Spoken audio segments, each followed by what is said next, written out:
Hey guys, this is Isaiah 18. We're going to get right into this. This is actually a short one, but we're going to get right into it. You know what's going on? We're getting proclamations against everybody.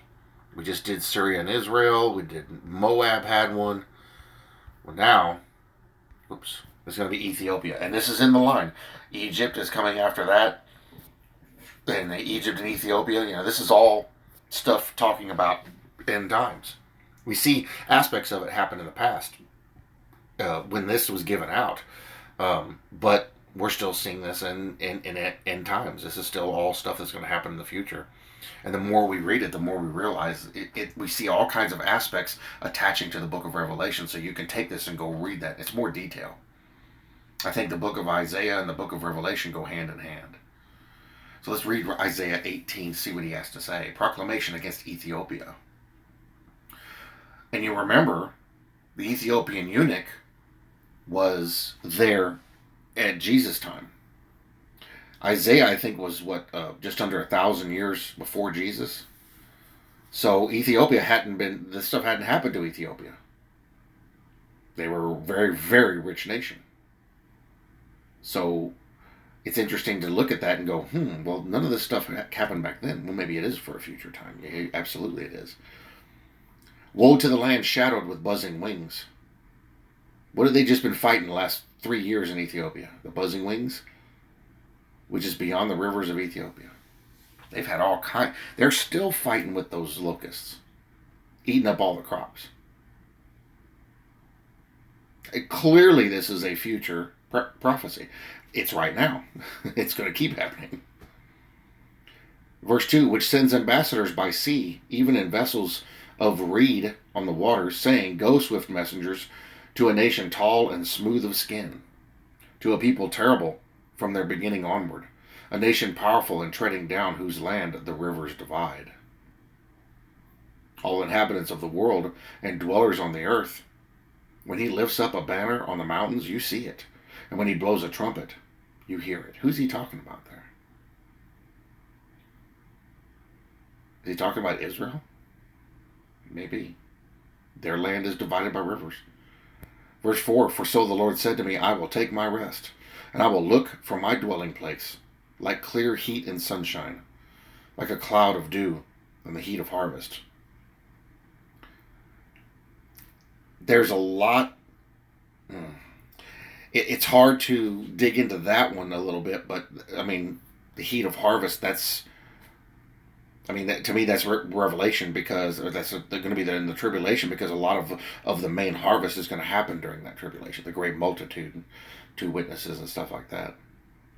So to me, that kind of seems like that's what that's referring to, because it's going to happen during that time. A lot of people are going to die for their faith in the tribulation, and that's going to be, they're going to end up standing in heaven. Verse 5, for before the harvest, when the bud is perfect and the sour grape is ripening in the flower, he will both cut off the sprigs with a pruning hook and take away and cut down the branches. They will be left together for the mountains. They will be left together for the mountain birds of prey and for the beasts of the earth. The birds of prey will summer on them, and all the beasts of the earth will winter on them. In that time, a present will be brought to the Lord of hosts from a people tall and smooth of skin, and from a people terrible from their beginning onward, a nation powerful and treading down, whose land the rivers divide, to the place of the name of the Lord of hosts, to Mount Zion. That's very interesting. Who is that? Israelites aren't really tall. Who is that? From a people tall and smooth of skin.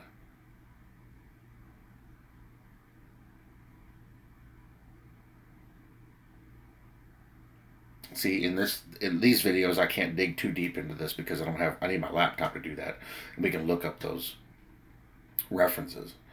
But that's very interesting. And from a people terrible from their beginning onward. I'm wondering if he's talking about America here.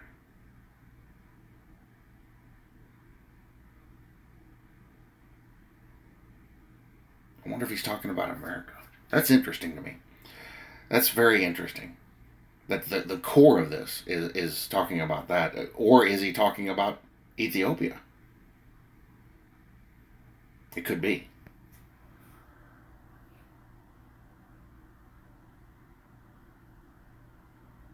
Well, no, it can't be Ethiopia because they send ambassadors to a people terrible from their beginning onward.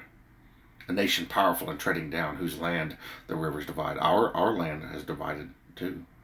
They sent messengers to that land. It's hard, man. It's hard to tell. So, but it's pretty interesting though that he won't name the nation. He's naming an attribute of the nation. So I wonder what that attribute. That attribute is what makes them stand out. This could be Egypt. Maybe. I don't know. Very interesting. See, these little codes like this cause you to go, I wonder what that is. And you start to dig a little deeper and you start to find things. But clearly, they're looking for help. And the first verse gives you the clue as to when this is going to happen. Now, of course, Ethiopia, well, everybody's dealt with this at one time or another. But now, here lately, it's been really bad. If you go look at all the stuff going on over there in northern Africa, they are having a heck of a time with this stuff. Especially with these locusts. It's been bad. Some of the videos last year before last, walking around, or even early last year, they're walking around through the fields and they're waving their coats and stuff, and just clouds of these locusts. And if those things tasted good, you just eat them. There's plenty of them.